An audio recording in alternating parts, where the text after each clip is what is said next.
नमस्कार मेरे प्रिय साथियों। आज मैं आपके सामने एक ऐसे पवित्र स्थल की कथा लेकर आया हूं जो हमारी आध्यात्मिक विरासत का अनमोल हिस्सा है, लेकिन समय और परिस्थितियों के कारण आज हमसे बहुत दूर हो गया है। मैं बात कर रहा हूं शिव हरकराय शक्तिपीठ की, जिसे करवीपुर के नाम से भी जाना जाता है। यह वही पवित्र स्थान है जहां माता सती की दोनों आंखें और उनका तृतीय नेत्र गिरा था। जब भी हम शक्तिपीठों की बात करते हैं तो हमारे मन में वह पौराणिक कथा आती है जब माता सती ने अपने पिता दक्ष के यज्ञ में भगवान शिव का अपमान सहन नहीं किया और योगाग्नि में अपने प्राण त्याग दिए।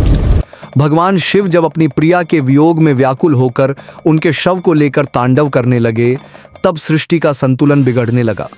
तब भगवान विष्णु ने अपने सुदर्शन चक्र से माता सती के शरीर के अंग विभिन्न स्थानों पर गिराए। जहां जहां ये अंग गिरे वे स्थान शक्तिपीठ बन गए। 51 शक्तिपीठों में से प्रत्येक का अपना विशेष महत्व है और शिव हरकराय उनमें से एक अत्यंत विशिष्ट पीठ है। आज यह स्थान पाकिस्तान के बलूचिस्तान प्रांत में स्थित है। कराची से लगभग 250 किलोमीटर दूर लसबेला जिले में पारकाई रेलवे स्टेशन के समीप। कुछ विद्वान इसे सिंधु नदी के किनारे सुक्कुर के पास बताते हैं, तो कुछ का मानना है कि यह महाराष्ट्र के कोल्हापुर के निकट शरकर गांव में हो सकता है। ये विभिन्न मत दर्शाते हैं कि समय के साथ इस पवित्र स्थल की सटीक भौगोलिक स्थिति के बारे में अनिश्चितता बढ़ गई है। आंखों का गिरना कोई साधारण घटना नहीं है। आंखें केवल देखने का साधन नहीं है, वे ज्ञान, अंतर्दृष्टि और दिव्य दृष्टि का प्रतीक हैं। और जब हम तृतीय नेत्र की बात करते हैं तो यह तो साक्षात आध्यात्मिक जागरण और परम सत्य के दर्शन का प्रतीक है। इसीलिए इस शक्तिपीठ में आने वाले भक्तों को विशेष आध्यात्मिक दृष्टि प्राप्त होने की मान्यता है।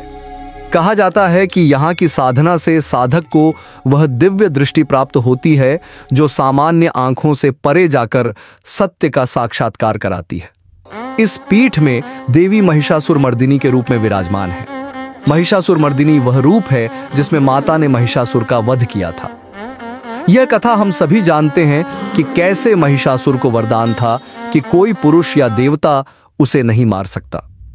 उसने स्वर्ग और पृथ्वी दोनों में आतंक मचा रखा था। तब सभी देवताओं की सम्मिलित शक्ति से देवी दुर्गा प्रकट हुईं और 9 दिनों के भीषण युद्ध के बाद उन्होंने महिषासुर का वध किया। लेकिन यह केवल एक दैत्य के वध की कथा नहीं है, यह हमारे भीतर के पशु स्वभाव पर विजय पाने का प्रतीक है। महिषासुर हमारे अंदर के काम, क्रोध, लोभ, मोह, मद और मत्सर का प्रतिनिधित्व करता है। जब हम महिषासुर मर्दिनी की उपासना करते हैं तो वास्तव में हम अपने भीतर के इन शत्रुओं पर विजय पाने की शक्ति मांगते हैं। भगवान शिव यहाँ क्रोधीश भैरव के रूप में विराजमान हैं। भैरव शिव का वह रौद्र रूप है जो अन्याय, अज्ञान और अहंकार का नाश करता है। क्रोधीश का अर्थ है क्रोध के स्वामी। यह हमें सिखाता है कि क्रोध अपने आप में बुरा नहीं है, बल्कि उसका गलत उपयोग बुरा है। जब क्रोध न्याय के लिए, धर्म की रक्षा के लिए होता है, तब वह दिव्य शक्ति बन जाता है।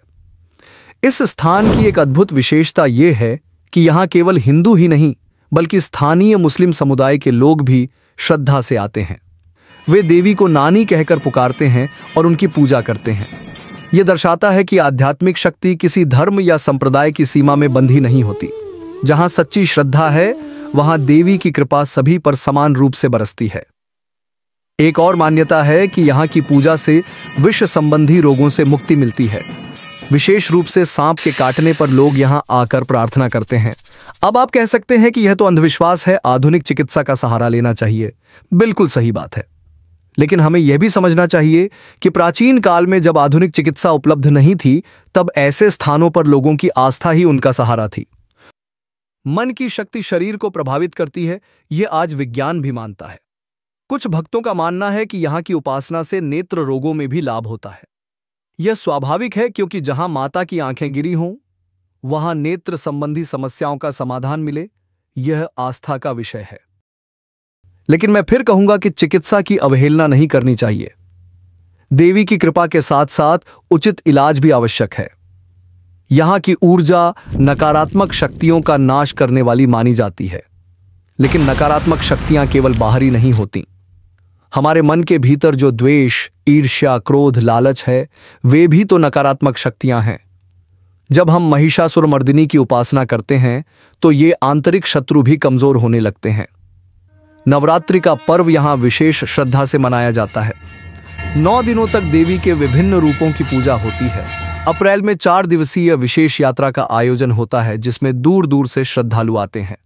कहा जाता है कि मंदिर सुबह 6 बजे से रात 10 बजे तक खुला रहता है। अब मैं आपको एक दुखद सत्य बताना चाहता हूं। 1947 के विभाजन से पहले पाकिस्तान के क्षेत्र में 428 हिंदू मंदिर सक्रिय थे। आज केवल 22 मंदिर बचे हैं। यह 95% की सांस्कृतिक हानि है। इन बचे हुए मंदिरों में से 11 सिंध में, 6 पंजाब में, 3 बलूचिस्तान में और 2 खैबर पख्तूनख्वा में हैं। शिव हरकराय संभवतः बलूचिस्तान के इन 3 मंदिरों में से एक है। विभाजन ने इस शक्तिपीठ की यात्रा को लगभग असंभव बना दिया। सीमाएं बंद हो गईं, वीजा की समस्याएं आईं और सबसे बड़ी बात, बलूचिस्तान क्षेत्र में सुरक्षा की चिंताएं। पहले गुजरात और राजस्थान से बड़ी संख्या में श्रद्धालु यहां आते थे। नवरात्रि में विशाल मेले लगते थे।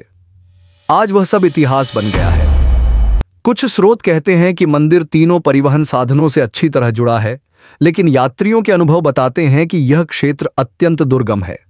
पहाड़ी रास्ते, सीमित सड़क सुविधाएं और सुरक्षा की चिंताएं यात्रा को कठिन बनाती हैं।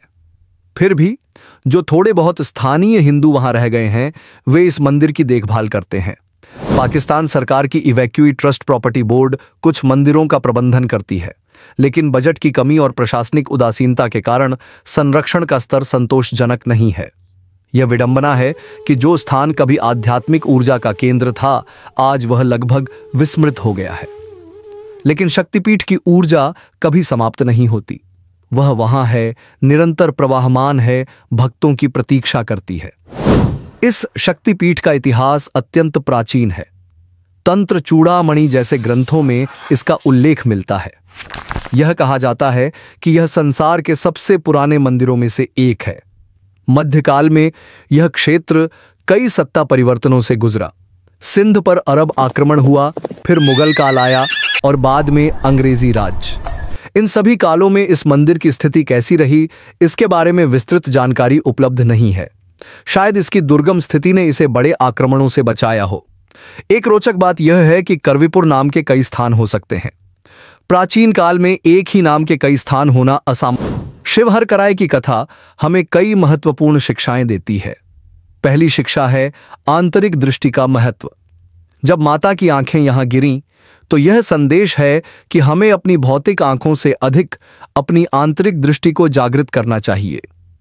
जो अंतर्दृष्टि हमें अपने दोषों को देखने और सुधारने में मदद करती है। दूसरी शिक्षा है बुराई पर अच्छाई की विजय। महिषासुर कितना भी शक्तिशाली क्यों न हो, अंततः धर्म की विजय होती है। यह विजय केवल बाहरी शत्रुओं पर नहीं, बल्कि हमारे भीतर के दुर्गुणों पर भी होनी चाहिए। तीसरी शिक्षा है सांस्कृतिक एकता। जब स्थानीय मुसलमान देवी को नानी कहकर पूजते हैं, तो यह दर्शाता है कि आध्यात्मिकता में कोई भेदभाव नहीं है। सच्ची श्रद्धा सभी सीमाओं को पार कर जाती है। चौथी शिक्षा है संरक्षण का महत्व। जब हम देखते हैं कि 428 मंदिरों में से केवल 22 बचे हैं, तो यह चेतावनी है कि बिना संरक्षण के हमारी सांस्कृतिक विरासत नष्ट हो सकती है। मैं आपसे यह भी कहना चाहूंगा कि हमें अपनी मान्यताओं को वैज्ञानिक दृष्टि से भी देखना चाहिए। जब हम कहते हैं कि मंदिर में जाने से सांप के विष का इलाज होता है, तो यह आस्था का विषय है, लेकिन चिकित्सा को नकारना नहीं चाहिए। देवी की कृपा और आधुनिक विज्ञान दोनों का संतुलन आवश्यक है। कुछ लोग कह सकते हैं कि यह सब अंधविश्वास है। मैं उनसे विनम्रता से कहना चाहूंगा कि आस्था और अंधविश्वास में अंतर है। आस्था वह है जो हमें बेहतर इंसान बनाती है, जो हमें शक्ति देती है, जो हमें एक दूसरे से जोड़ती है। अंधविश्वास वह है जो हमें कमजोर बनाता है, डराता है, बांटता है। शिव हरकराय शक्तिपीठ की ऊर्जा आज भी वहां है। भले ही हम शारीरिक रूप से वहां न जा सकें, लेकिन मानसिक रूप से ध्यान के माध्यम से हम उस दिव्य ऊर्जा से जुड़ सकते हैं। जब हम सच्चे मन से महिषासुरमर्दिनी का स्मरण करते हैं, तो वे हमारे भीतर के महिषासुर का नाश करने के लिए प्रकट होती हैं। यह भी याद रखिए कि शक्तिपीठ केवल भौगोलिक स्थान नहीं है, वे ऊर्जा केंद्र हैं। जहां भी सच्ची श्रद्धा से देवी की आराधना होती है, वहां शक्तिपीठ की ऊर्जा प्रकट होती है। आपका घर, आपका पूजा स्थल, आपका हृदय भी शक्तिपीठ बन सकता है। आज जब हम इस विलुप्त होते शक्तिपीठ की बात करते हैं तो यह केवल अतीत का स्मरण नहीं है, यह भविष्य के लिए एक संदेश है। हमें अपनी सांस्कृतिक विरासत को संजोना होगा। जो मंदिर, जो परंपराएं आज हमारे पास हैं, उनकी रक्षा करनी होगी। हिंगलाज यात्रा का उदाहरण लीजिए। आज भी 2.5 लाख से अधिक यात्री वहां जाते हैं। कटास राज मंदिर के पुनरुद्धार के प्रयास हो रहे हैं। यह दर्शाता है कि जहां संकल्प है वहां मार्ग निकल आता है। शिवहरकराय की यात्रा भले ही आज कठिन हो, लेकिन कौन जानता है भविष्य में परिस्थितियां बदलें और फिर से यह पवित्र स्थल श्रद्धालुओं के लिए सुलभ हो जाए। तब तक हम अपने मन में, अपनी श्रद्धा में इस शक्तिपीठ को जीवित रख सकते हैं। महिषासुरमर्दिनी माता की जय हो। उनकी कृपा से हमारे भीतर के सभी असुर नष्ट हों। हमें वह दिव्य दृष्टि प्राप्त हो जो सत्य और असत्य में भेद कर सके। हमारे भीतर वह शक्ति जागृत हो जो अन्याय के विरुद्ध खड़ी हो सके। क्रोधीश भैरव की कृपा से हमारा क्रोध नियंत्रित हो और केवल धर्म की रक्षा के लिए प्रकट हो। हमें वह विवेक प्राप्त हो जो क्रोध को शक्ति में परिवर्तित कर सके। यह कथा, यह इतिहास, यह शिक्षा सब हमारी विरासत का हिस्सा है। इसे संजोना, इसे आगे बढ़ाना, इसे जीवित रखना हमारी जिम्मेदारी है। शक्तिपीठों की यह परंपरा, यह विश्वास, यह आस्था हमें एक सूत्र में बांधती है। चाहे हम कहीं भी हों, किसी भी देश में, किसी भी परिस्थिति में, यह आध्यात्मिक ऊर्जा हमेशा हमारे साथ है। बस जरूरत है उससे जुड़ने की, उसे महसूस करने की, उसे अपने जीवन में उतारने की। महिषासुरमर्दिनी की कृपा से हम सभी अपने जीवन में विजयी हों। हमारे भीतर का प्रकाश जागृत हो, हमारी आंतरिक दृष्टि खुले और हम सत्य के मार्ग पर चले। धन्यवाद इस वीडियो को देखने के लिए। हम सिडनी, ऑस्ट्रेलिया में मां काली का मंदिर बना रहे हैं। यह सिर्फ एक इमारत नहीं, बल्कि मां की शक्ति और भक्ति का जागृत केंद्र होगा। अगर आप भी इस दिव्य प्रयास का हिस्सा बनना चाहते हैं तो कृपया हमारी वेबसाइट पर जाएं और अपना सहयोग दें। आपका छोटा सा योगदान मां आद्या काली के इस पवित्र मिशन को साकार करने में मदद करेगा। जय मां काली।